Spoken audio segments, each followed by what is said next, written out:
Le bras de fer se renforce d'heure en heure. Avec ces mots, le temps est compté. Donald Trump menace, c'était cet après-midi encore, avec beaucoup de force, à nouveau l'Iran. Menace d'une nouvelle attaque américaine, bien pire, dit-il, que la précédente. Regardez, encore une fois, comme d'heure en heure, l'armée américaine s'est en effet renforcée dans la région. Le SS Abraham Lincoln, il est arrivé, mais il y a le destroyer Roosevelt en Méditerranée, le C-5 Super Galaxy mastodonte désert qui a atterri en Arabie Saoudite, ou encore le bombardier E-11A, relais de communication aéroporté. Mais et si l'arme la plus puissante de Donald Trump, en réalité, était un blocus du pétrole iranien, dont on vous parle depuis lundi. Un scénario jugé crédible, en train de monter. Et regardez cet article du Jérusalem Post, par exemple. Alors, mettre à genoux économiquement le régime, accélérer l'effondrement du régime. Lucas Manger, on va un peu plus loin ensemble pour s'y arrêter. Et cette question, Lucas, concrètement, comment les États-Unis peuvent-ils bloquer les pétroliers iraniens ? Avec leurs navires, essentiellement. Alors, on le voit sur cette carte, ça c'est le Lincoln qui est en train de faire route, qui est arrivé dans le golfe d'Oman. Le point le plus important, c'est celui-ci, le détroit d'Ormuz, puisque c'est par là que transite tout le pétrole qui sort de la région.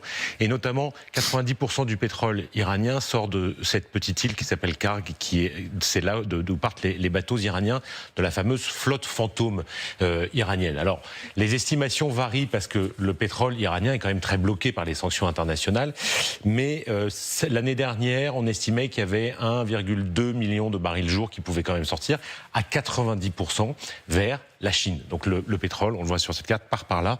Les Iraniens ont développé une spécialité absolument mondiale de la flotte fantôme et de transbordement, de contourner les sanctions. 90% donc de ce pétrole part en Chine. Le système, il est relativement sophistiqué, c'est que les bateaux partent en mer. Et là, il y a du ship to ship, ce qu'on appelle, donc c'est du transbordement du pétrole d'un navire à un autre pour laisser le moins de traces possible et éviter les sanctions. Changement d'identité des bateaux, changement de pétrole d'un bateau à l'autre, parfois mélangé avec du pétrole d'un autre pays pour ne pas dire qu'il est iranien. Et puis il arrive dans des toutes petites raffineries en Chine qui n'ont pas de représentation ni en Europe ni aux États-Unis et donc qui échappent comme ça aux sanctions internationales qui ont été imposées et renforcées. C'est ce que Trump appelle la pression maximale. Si ce blocus était mis en œuvre, c'est une arme visant à déstabiliser, à étouffer le régime, puisque ça représente, vous le voyez là, 30 à 45% du budget. On estime que c'est 38 milliards de dollars par an, mais il faut savoir que ces 38 milliards ne vont pas du tout directement dans les caisses de l'État iranien, puisque 30% en est prélevé par les gardiens de la Révolution comme une sorte d'impôt révolutionnaire qui permet de financer les caisses noires des gardiens de la Révolution. N'est-il pas formidable, Lucas Manger? Merci beaucoup. Gilles Kepel, est-ce là une réelle arme, le pétrole, assécher l'Iran, comme je le disais, mettre à genoux économiquement, affaiblir le régime pour pouvoir le cueillir comme un fruit mûr une fois à terre? Alors, le budget iranien est calculé sur la base d'un pétrole à 124 $ le baril. Il était à 58 ces derniers temps, 60, il y a un temps peu en remonte descendant. Il faut bien voir que ça n'est pas du tout ce qui entre dans les caisses de l'Iran, parce que pour compléter votre démonstration, il faut voir que tous ceux qui organisent le transbordement, qui prennent les risques financiers, les contrebandiers, se prennent des commissions absolument énormes. Et donc on peut estimer qu'environ pas plus de la moitié des 58 $ entrent dans les caisses de l'Iran. Là-dessus, comme vous l'avez justement dit, les gardiens de la Révolution se prennent la plus grosse part du gâteau parce que c'est ça qui permet au régime de tenir. Et c'est ce qu'on a vu avec la répression dont on a apparemment maintenant, d'après ce que dit la rapporteure des droits de l'homme ONU pour l'Iran, Madame Mai Sato, la japonaise, elle parle de plusieurs dizaines de milliers de morts. Donc il ne s'agit pas simplement d'une opinion, c'est quelqu'un qui est habitué à ce genre de choses. Et c'est-à-dire plusieurs dizaines de milliers de morts en 3 jours. Et je voudrais aussi... Oui, c'est quelque chose qui est énorme. Ça, c'est parce que les gardiens, voilà. Justement, les gardiens sont payés pour ça et ils savent que si jamais le régime s'effondrait et s'il n'en faisait pas partie, évidemment, ils ont tout à perdre aussi. Alors, on échangeait sur le sujet, je ne trahis pas de secret pendant la pub. Économiquement, les coupures Internet, notamment pour l'Iran, a commencé à coûter très cer. Oui. Le cours de la monnaie iranienne s'est effondré. On a préparé un petit graphique pour le montrer à nos téléspectateurs, on va l'afficher. 1,5 million de rial pour $1 maintenant. Regardez, et c'était 1,47 quand les émeutes ont commencé. Mais voilà. Donc est-ce que ça a accroît l'idée que l'on peut accélérer l'effondrement économique de ce pays et qu'il ne suffirait, entre guillemets, qu'un coup de grâce, comme par exemple le blocus pétrolier?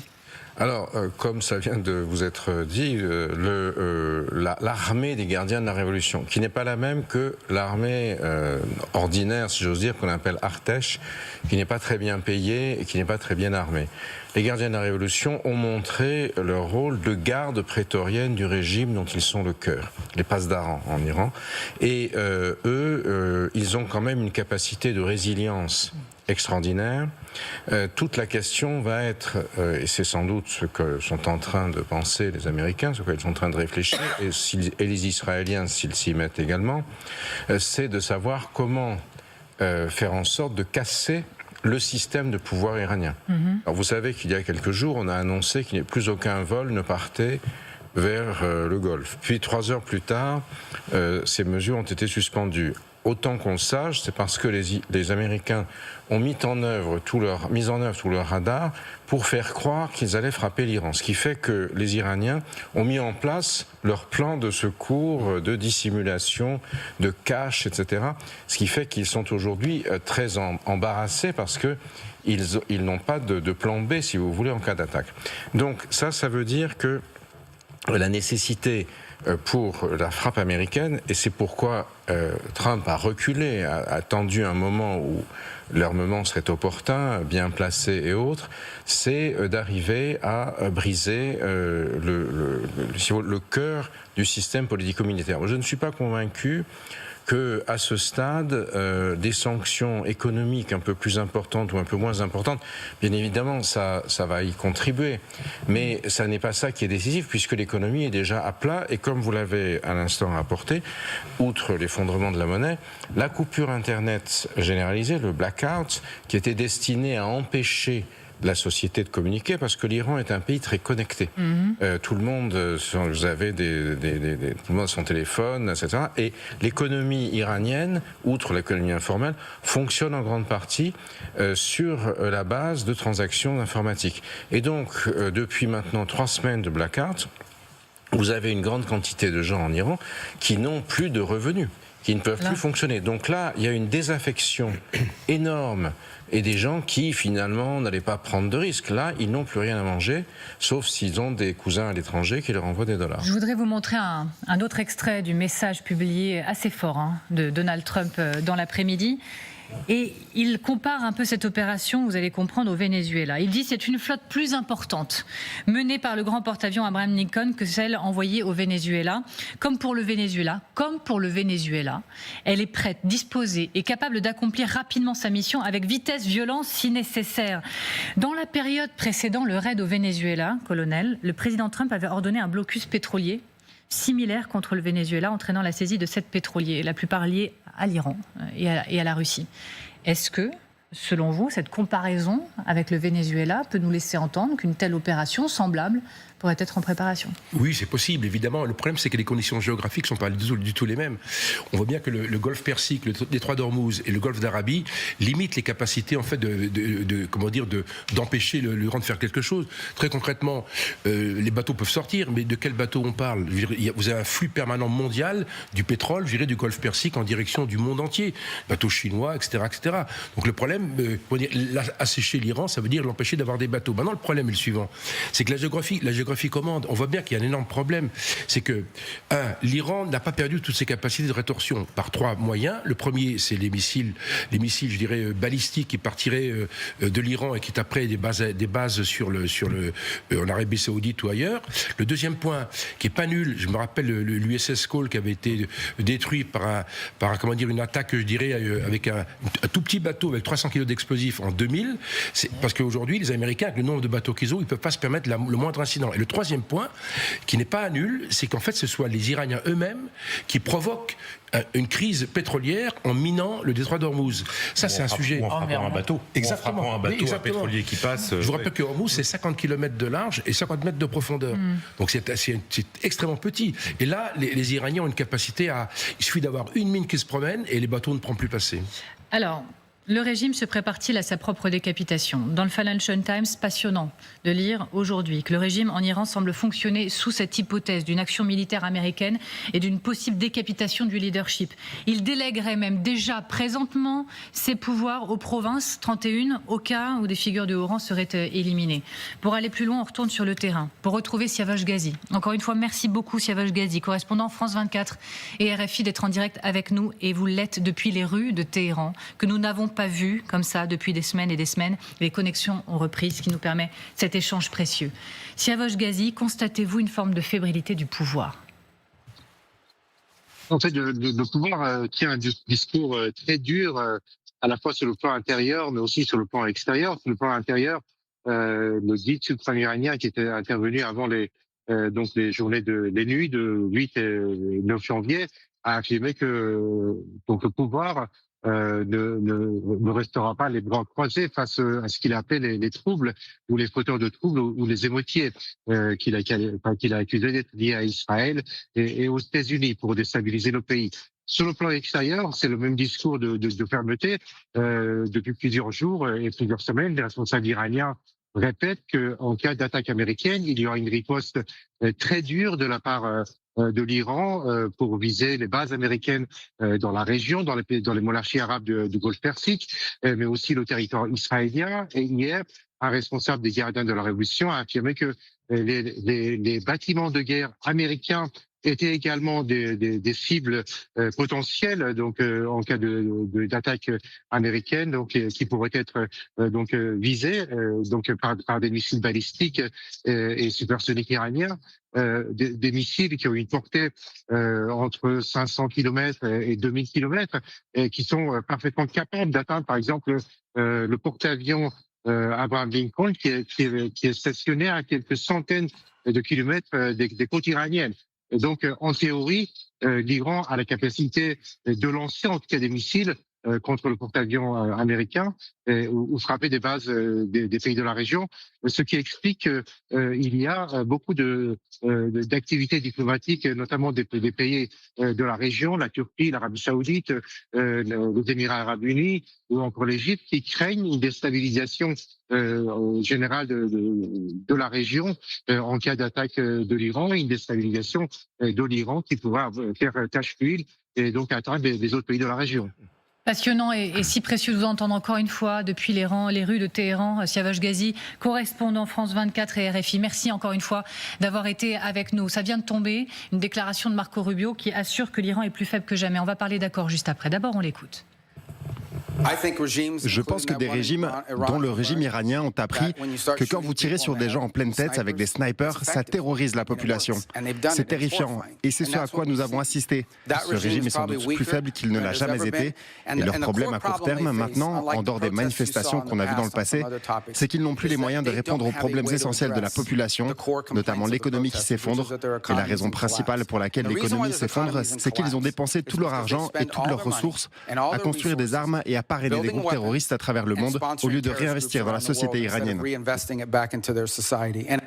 Et 2-3 heures seulement avant cette déclaration, Donald Trump a écrit « J'espère que l'Iran viendra rapidement à la table des négociations et conclura un accord juste et équitable ». Et en lettres majuscules, il dit « Pas d'armes nucléaires qui soit bon pour toutes les parties, le temps presse, il est vraiment essentiel ». Imaginez-vous, Gilles Kepel, que le régime iranien soit à ce point affaibli, comme le dit Rubio, pour qu'il accepte un tel accord. Je crois que quelqu'un vous appelle. Si c'est un Iranien qui vous donne des informations, vous décrochez, Gilles Kepel. C'était pas du tout prévu. Je vous en prie. Oui, donc, imaginez-vous un pouvoir iranien à ce point affaibli qu'il accepte les termes qui sont maintenant de plus en plus clairs d'un accord sur la table. Tel quel, non, parce que c'est un suicide. Parce que ce qui permet au régime de résister à ce stade, c'est précisément le fait qu'il soit en capacité de faire jouer l'arme nucléaire. Non pas forcément seulement l'arme nucléaire opérationnelle, puisque, autant que je sache, l'Iran ne dispose pas de vecteurs permettant sur lesquels mettre des avions, sur lesquels, en revanche, depuis la guerre des 12 jours, il y a eu une dissémination du matériau nucléaire dans le pays. Et on ne sait plus où il est. Donc, ce qui veut dire qu'il peut être utilisé, pris par des individus qui ne seraient plus contrôlés même par un pouvoir centralisé. Voilà. Et ça fait partie du deal que les Iraniens aujourd'hui posent aux Américains. On n'est pas terrible, c'est vrai, mais si vous nous détruisez et que c'est encore pire, c'est un chaos infiniment plus grave qu'après la chute de Kadhafi et de Saddam Hussein, qui eux ne disposaient pas d'armes nucléaires. On avait raconté que Saddam Hussein avait des armes de destruction massive, c'était un gros mensonge. Mais là, il y a du combustible nucléaire.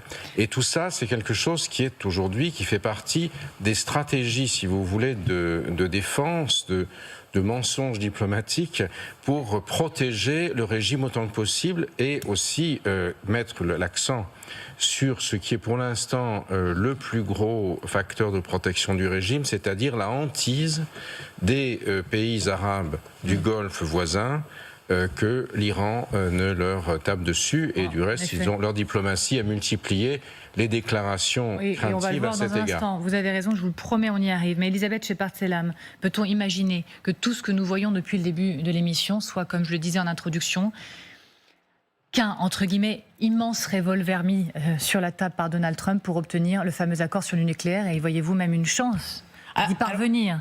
Alors c'est pas, enfin, les demandes américaines, et c'est pas la première fois, ne sont pas que sur du nucléaire, c'est aussi sur du balistique. Il y a d'autres éléments que j'ai du mal à voir ce régime accepter. Parce que c'est pas simplement du nucléaire, même si le nucléaire, on sait que c'est pas simple. Mais même quand ils sont sortis du JCPOA il y a quelques années, il y a d'autres demandes des Américains qui, pour moi, sont la fin du régime, et la fin du régime, ça veut dire aussi impossible à accepter de leur côté. Alors, l'Iran menace beaucoup. La communication est forte. L'Iran répondra comme jamais en cas d'attaque américaine. C'est ce que dit la mission iranienne auprès de l'ONU. L'Iran est prêt pour un dialogue fondé, c'est ce qui est écrit sur le respect mutuel des intérêts communs. Mais s'il est acculé, il se défendra et il répondra comme jamais auparavant, le tout appuyé, vous le savez, depuis plusieurs heures maintenant, par de multiples, et c'est un festival d'images générées par l'intelligence artificielle, toutes plus effrayantes les unes que les autres, à coups de missiles en direction de la Maison-Blanche qui aurait rencontré la Statue de la Liberté, et de navires, comme vous le voyez. Mais ça, derrière les images, Xavier de Giacomoni, puis colonel Père de Jong, est-ce que les Iraniens ont les moyens, selon vous, au-delà des images un peu grossières, de passer aux actes et de toucher en effet les intérêts et américains et des voisins dans la région? Oui. Ils en ont largement les moyens. Alors, toucher le porte-avions Abraham Lincoln, ça risque d'être compliqué parce qu'ils n'ont pas les missiles qu'il faut pour faire ça, notamment la précision. Porte-avions, ça se déplace, c'est pas comme une cible fixe à terre. En revanche, je le disais tout à l'heure, il y a à peine 250 km entre les deux rives du Golfe où ils peuvent avoir installé des missiles. Les pays qui sont de l'autre côté, Arabie Saoudite, Koweït, Émirats Arabes Unis, Oman, Qatar, qui sont des alliés des Américains. Et puis dans le Golfe, si on arrivait à une situation de blocus, il faudrait que les Américains aillent cueillir les pétroliers juste à la sortie du détroit d'Ormuz. Et là, les bateaux qui seraient engagés seraient des cibles pour les batteries iraniennes qui sont juste de l'autre côté, aux alentours de Bandar Abbas, où notamment les gardiens de la Révolution ont des casernes extrêmement importantes et des forces navales disponibles pour intervenir. Donc ça se ferait pas sans casse. Évidemment, la supériorité, elle est totalement américaine, mais dans le cas de volonté de représailles, j'allais dire suicidaires des Iraniens, ils ont des possibilités, et notamment aussi frapper avec ce qu'il leur reste de missiles à longue portée vers Israël. Alors l'Iran le dit, le régime considérera les pays voisins qui accueillent les attaques américaines comme des pays hostiles, et ça va plus loin. Les menaces semblent fonctionner. Vous l'avez cité, l'Arabie Saoudite, peut-être au regard de la réaction justement de l'Iran, eh bien comme les Émirats Arabes Unis, exclut toute utilisation de son espace aérien ou de son territoire pour une éventuelle frappe américaine contre l'Iran. Le pouvoir de nuisance, quoi qu'on en pense, et quelle que soit la manière dont on veuille voir le monde des Iraniens, reste immense, visiblement. Oui, principalement. Alors, c'est non seulement sur le territoire des pays voisins, mais également sur, vous l'avez mentionné, le blocage du détroit d'Ormuz. Si ça se produit, le pétrole, il ne sera plus à $58. Donc, ça passera aux 130 dont on besoin. Voilà, oui, mais je crains qu'ils ne puissent pas vraiment l'utiliser. Donc, on est, si vous voulez, on est dans une situation là qui concerne évidemment le monde entier, puisqu'il s'agit de la pompe à essence, etc. Donc ça, c'est un deuxième point. Sur les pays de la péninsule arabique, alors effectivement, tous font des déclarations qui vont dans le même sens, si j'ai bien entendu tout à l'heure, un énorme avion américain vient de se poser sur le territoire saoudien. Oui. Et lorsque Israël avait frappé le Qatar, il l'avait fait à partir de F-35 qui étaient au-dessus de la mer Rouge, donc sur votre carte on ne voit pas tout à fait, donc à l'ouest de l'Arabie Saoudite, et les missiles avaient traversé le territoire saoudien, enfin l'espace aérien saoudien, pour venir taper sur le Qatar sans que personne ne leur ait demandé leur avis. Oui. D'ailleurs, MBS, le dirigeant saoudien, avait manifesté de la réprobation, mais aujourd'hui, vu la situation et le rapport de force, je ne suis pas convaincu que les Américains demandent la permission avant d'agir. Ils sont sensibles aux enjeux structurels, mais si si la décision militaire c'est à partir de ce territoire, en survolant tel territoire qui n'est pas forcément très chaud, parce qu'il craint les rétorsions, qu'on va frapper de manière décisive, la décision américaine, on l'a vu dans le passé, sera prise et il s'assoit sur les règles internationales. On l'a vu dans d'autres cas, le Groenland et ailleurs. Mais il y a un traumatisme 2019 pour l'Arabie Saoudite, puisque l'Iran, via ses relais, avait bombardé les installations pétrolières très importantes de l'Arabie Saoudite. Donc c'est ça qu'ils ont aussi en mémoire. Mais est-ce que les États-Unis pourraient outrepasser cette réaction des alliés dans la région, sachant qu'il y a quelques jours, on a quand même compris que si sa main avait été un peu ralentie à Donald Trump, c'est notamment parce que Arabie Saoudite, Oman et autres avaient dit attention, les intérêts sont importants, il ne faut pas y aller. Et les Israéliens aussi qui ne s'estimaient pas suffisamment prêts, et notamment qui estimaient que la défense des villes israéliennes n'était pas suffisamment assurée, puisque la guerre des 12 jours de juin avait beaucoup épuisé leur stock de missiles antimissiles, du fameux Iron Dome qui protège Israël. Donc les Israéliens avaient un peu ralenti, et effectivement le contexte régional, mais ce contexte régional n'est pas de nature que les diplomates américains et les équipes de Donald Trump discutent avec les partenaires, leurs alliés dans la région, c'est une chose. C'est pas ça qui arrêtera Donald Trump cette fois. À un moment, dans le secret de son bureau ovale, il décide d'y aller et de frapper les Iraniens. Alors je sais, c'est frustrant, le temps file, mais vous êtes passionnant, que voulez-vous que je vous dise. Dans un instant, regardez cette photo. Oui, Donald Trump garde Vladimir Poutine tout près de lui. Voici son dernier cadeau à Vladimir Poutine qui est exhibé à la Maison-Blanche. Donald Trump a accroché la photo de Poutine que Poutine lui avait offert après leur rencontre en Alaska, en dessous d'une photo de lui et de sa petite fille Carolina dans la Palm Room de la Maison-Blanche à Washington. Quels sont les objectifs géopolitiques de Trump ?